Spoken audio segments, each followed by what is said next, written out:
Great win, Craig. Where does that rank in your pantheon of Collingwood victories thus far? Oh, it's up there. I don't know where, but it's up there. It's just our ability to. I said to the boys after the game, our ability to the want to win. There's a real hunger to say, hey, let's go. And I thought we had a really good method and connection in terms of the method to get the job done. And then it's just up to individuals to execute. And the guy next to me was a big part of that. Have you noticed the longer time's gone on, their increased confidence when they're in those situations? Steel Sidebottom said before that even at the last huddle, there was a real calm sort of, confidence that we can do this. We know we can do this. We've done it before. We can do it again. Yeah, no doubt. But then there's a matter of doing it.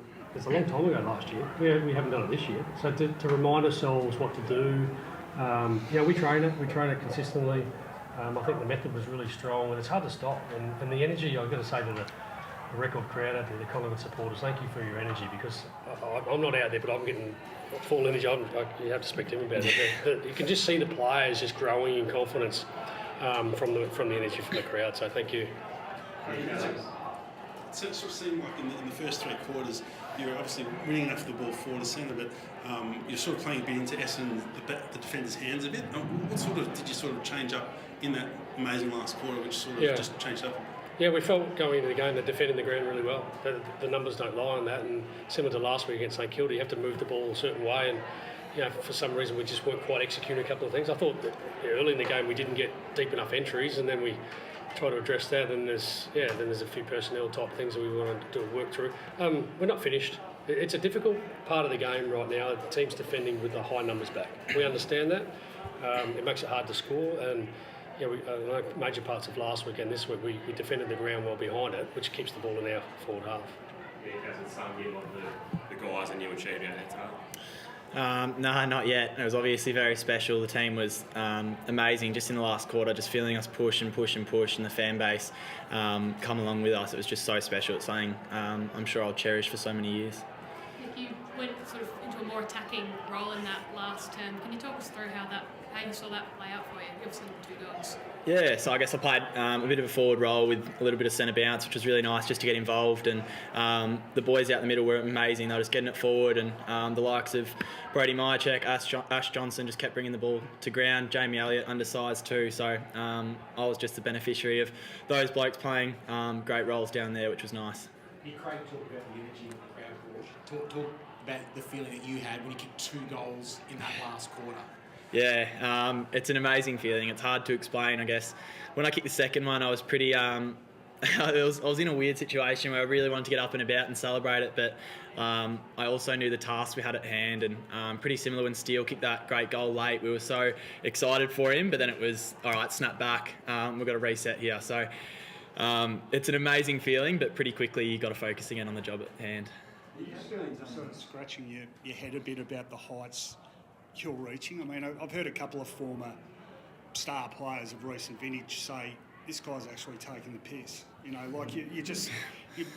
keep raising the bar on what a young player can do. Have you surprised yourself? Yeah, I guess I have surprised myself in that last year my aim was just to play one single game. I debuted early in the year, and I was able to stay in the side, which was awesome. And then this year I'm gaining a lot more confidence, getting around the ball, playing a bit more midfield, and I think we've had so many players just go to another level this year again. So hopefully we're in great stead come later in the year. It's exciting seeing blokes flourish around me too. How are you handling the interest in you? I mean, the Brownlow favourite, it's funny, you played 31 games and you keep that week in, week out. How are you cancelling out all the noise around you? Because there's a lot of noise at the moment.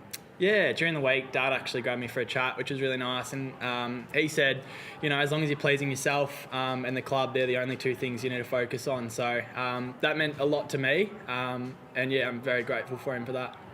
How did you see Billy Frander, who seemed to battle really manfully against a ruck duo that was pretty good last week, obviously? How did you sort of see his performance? Yeah, we thought it was enormous for us. It's a part of our game that we unfortunately don't have enough troops at the moment, but they'll be coming back shortly. And Billy's just stepped into it and he's enjoying it, and I think he's getting better. He's marking the ball and he's kicked a goal today.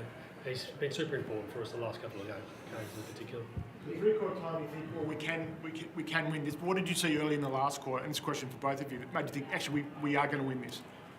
Yeah, well, I think there's a belief in the group. There generally is. Like the guys that were here last year, they come to the bench with great energy. And again, we have this thing that we want to play the minutes. You got to play the minutes to beat us. And we start the game with that as a headline, and then you get to three-quarter times, boys, you've got to play the minutes to beat us. And we've created that over time, and today we made it come to life again. You also just look so super fit. I know you've harped on that quite a few times this year, but you just look like you just ran right over the top of Essendon. Is that one of your biggest weapons, you reckon, heading into this year? Yeah, no doubt. And Jared Wade and the... You don't want him to get poached. Come on. I can't give him too much of a shout out. If he gets poached, we're in trouble. Good point. Graham Wright's not here. He's sick today. Shout out to Graham. Take care of that, Roddy. But he's done an enormous job. These guys have done the work. So at half time, you're right, trust on the board that we've done the work. It's a hot day, and the game itself was a hot game. The GPS was really hot early, and you get to three-quarter time, you just got to remind them they've done the work. So we just remind them we've got to go out, and the legs will be there for us when we need them. So just on that, you've got it, and you don't get time to relax, do you? You've got another big game against a really good side now in, 5 days? And they will have had 2 days extra preparation on you. What are your plans looking to that? Oh, we set this up at the start of the year. This is not just a surprise all of a sudden it's happened now. We've trained to a level where we even talked about this months ago, that we'll get this period where we're going to have a 5-day break and we'll be well prepared for it.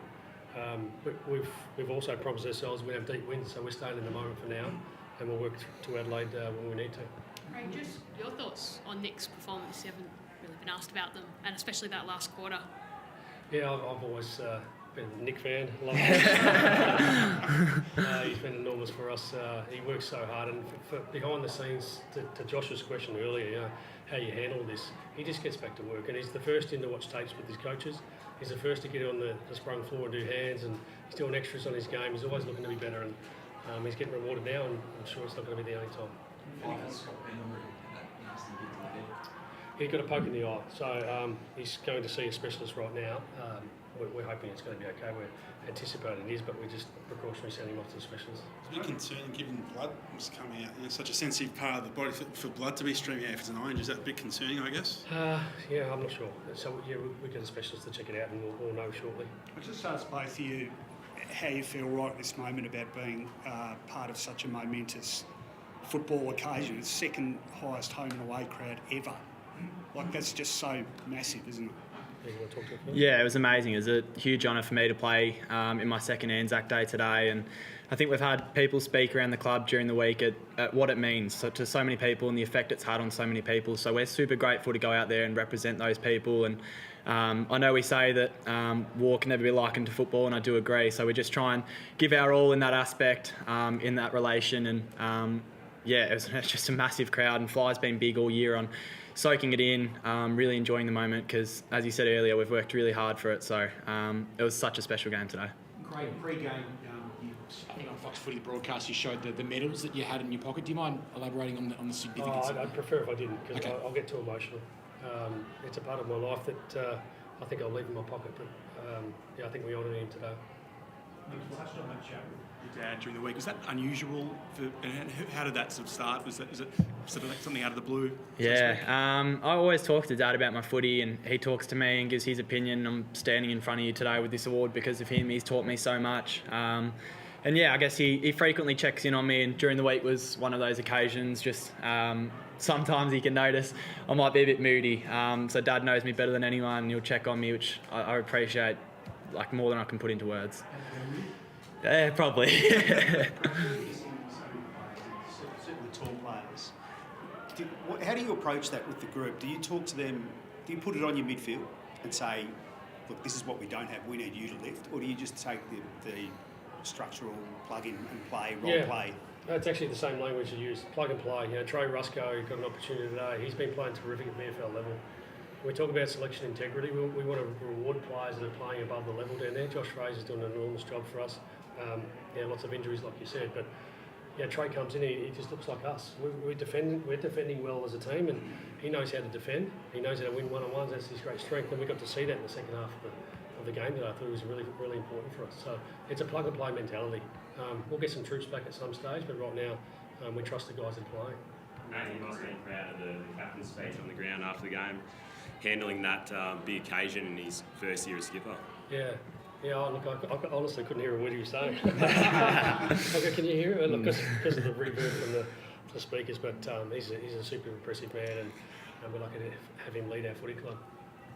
Nathan McRae is substitution player. Was that just being mindful of his game time, or has he got an injury concern? No, we just chose to do something different. We've got a fresh guy on the bench, and we're conscious that Krug hasn't played much footy for a long time, and we've got a fresh guy with fresh legs to come on and do something. And I thought, he's another one that plug and play, did his job.